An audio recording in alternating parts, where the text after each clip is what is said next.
আসলে ফিল্মের মানুষকে মানুষ অনেক বেশি ভালোবাসে তো সেজন্যই ট্রল করে। আমি আমার পেজে কিছুদিন আগে আমি একটা ছোট্ট একটা ক্লিপ ছেড়েছি।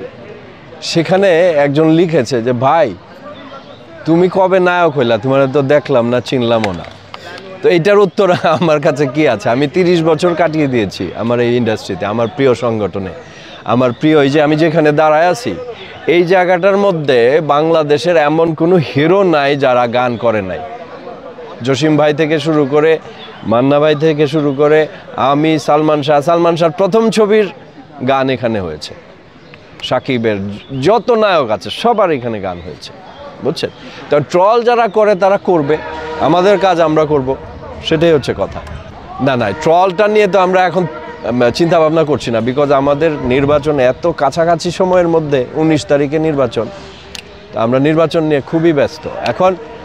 যার পজিটিভ বলার সে পজিটিভ বলবে, যে নেগেটিভ বলার সে নেগেটিভ বলবে। এটা তো আমি তার মুখে ধরে রাখতে পারবো না। আমাকে কেউ পজিটিভ বলতে পারে, কেউ নেগেটিভ বলতে পারে, এটা যে বলবে তার উপর বর্তায়, আমার উপরে বর্তায় না। আমি গতবার নির্বাচন করি নাই, তার আগের টার্মে আমি কার্যকরী পরিষদের সদস্য হিসেবে বিপুল ভোটে পাশ করেছিলাম, এবং তখন ছিল করোনার একটা টাইম।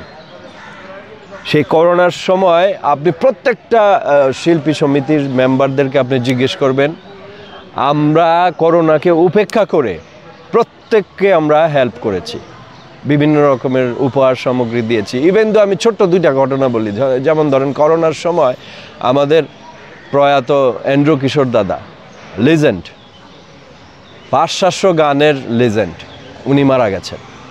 আমরা রাজশাহী গিয়েছি, আমরা 4 জন। তখন রাজশাহীতে 100 করোনা চলছে। আমরা ওনাকে সমাহিত করেছি, সমাহিত করে রাতে যখন আমি গোসল করে বাসায় ফিরে এসেছি, ভোরবেলায় আমার গায়ে জ্বর আসছে। তা আমি ভাবছি যে হয়তো আমাকে করোনা টাচ করছে। তো বিসমিল্লাহ আল্লাহর নাম নিয়ে জিমে গেলাম, জিম থেকে বের হলাম, তারপরে আর আমার শরীরে কোনো রকমের জ্বর ছিল না। তখন বুঝছি যে আর হয় নাই। সেকেন্ড লাশ নিয়ে নাড়াচাড়া করেছি, সেকেন্ড লাশ কাঁধে নিয়েছি, সেটা হচ্ছে সাদেক বাচ্চু সাহেব। বাচ্চু ভাই যখন মারা গেল, 1টার সময় মারা গেছে, সারাদিন আমরা কবর খুঁজে পাচ্ছিলাম না।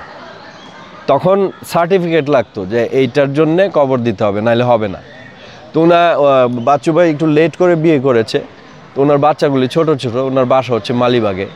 তো বাচ্চারা চাচ্ছিল যে আশেপাশে হলে বাবার কবরটা দেখতে পারবে, কিন্তু কোথাও খবর পাচ্ছে। পরে আমাদের যে তখনকার যে সেক্রেটারি ছিল, সে বিভিন্ন রকমের লাইন আপ করে তালতলার পিছনে 60টা কবরের একটা কবরস্থান আছে, ওখানে ওনার জন্য কবর একটা পাওয়া গেল। সন্ধ্যার সময় আমরা ওখানে একটা মসজিদে জানাজা পড়িয়ে আমরা 4 জন নিজের হাতে দাফন করেছি। তো আমার একটা টাইম গ্যাপ দিয়েছি 2 বছরের, এবার আবার করছি শুধু কাজ করার জন্যে। আমি একটু ভালো কাজ করব আমার ভাই বোন বন্ধুদের জন্য, শিল্পী সমিতিতে যারা আছে, এটাই আমার টার্গেট, আর কোনো টার্গেট।